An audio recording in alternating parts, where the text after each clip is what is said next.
Assalamualaikum warahmatullahi wabarakatuh. Dalam pelajaran ini kita akan membahas tentang menentukan indikator keberhasilan tahapan produksi massal. Produksi massal itu merupakan metode atau cara memproduksi barang dalam skala besar dengan biaya yang rendah per unitnya.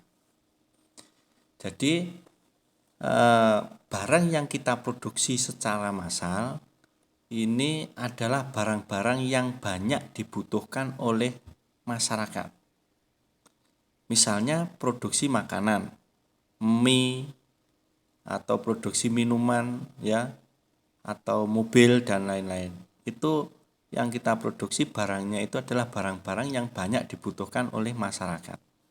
Kenapa harus barang yang dibutuhkan oleh masyarakat?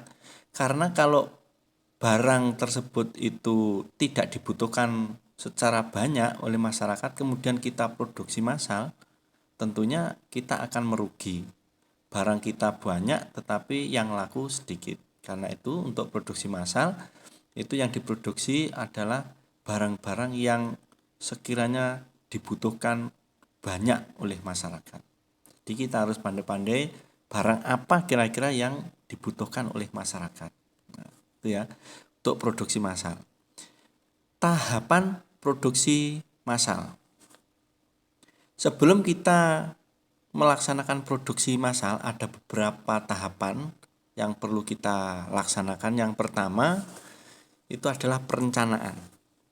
Perencanaan sebelum produksi massal ini meliputi banyak hal. Ya, meliputi banyak hal. Di antaranya itu adalah perencanaan barang apa yang akan kita buat, bahan-bahannya apa saja, jumlahnya berapa, belinya di mana, harus direncanakan dengan baik. Semakin baik, semakin detail perencanaannya, maka akan sangat berpengaruh terhadap produksi massal nanti. Setelah perencanaan dibuat dengan baik, maka tahapan yang kedua adalah persiapan. Tahapan yang kedua adalah persiapan. Dalam tahapan persiapan ini meliputi misalnya gedungnya, tempatnya. Kalau memang dibutuhkan mesin untuk memproduksi, mesinnya sudah disiapkan. Nah, di sini dalam tahap persiapan. Setelah semua sudah siap, maka tahapan yang ketiga adalah tahapan pelaksanaan dan pengendalian. Untuk pelaksanaan dan pengendalian produksi massal ini tentunya dilaksanakan oleh manusia. Dalam hal ini adalah karyawan dari level rendah sampai dengan pejabat yang dari level tinggi.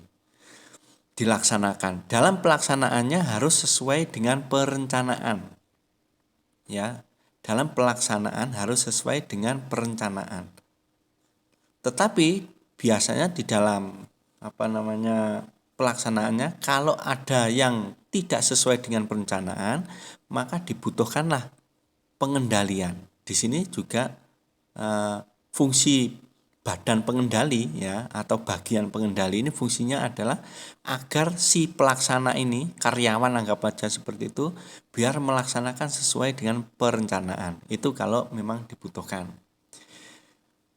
Kemudian tahapan yang keempat itu adalah evaluasi. Jadi dari tahapan ketiga pelaksanaan produksi ya itu sudah dihasilkan barang, anggap aja seperti itu. Kemudian tahapan yang keempat adalah evaluasi. Evaluasi ini mengevaluasi apakah barangnya itu memang sudah sesuai dengan perencanaan, ada cacat atau tidak, dievaluasi. Kalau memang ada cacatnya di mana ya atau dicetakannya misalnya seperti itu, ini harus diperbaiki dan seterusnya. Ini dievaluasi. Ya.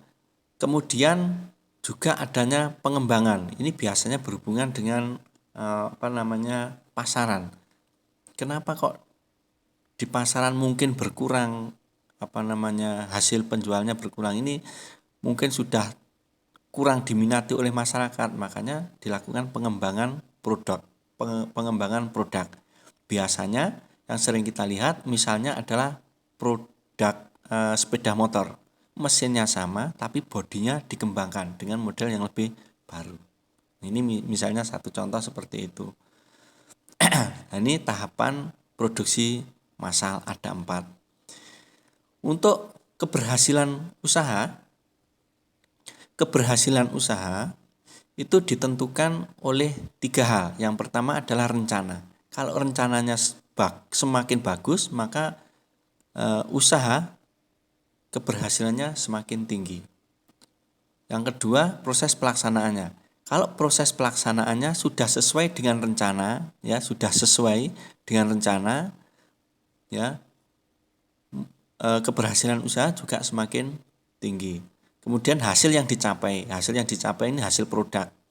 Hasil produk yang dicapai ini sudah sesuai dengan rencana. Kalau rencana begini-begini hasilnya seperti ini dan sudah sesuai, ketiga-tiganya sudah sesuai, ini maka akan menentukan keberhasilan usaha dan akan berdampak kepada keuntungan atau laba.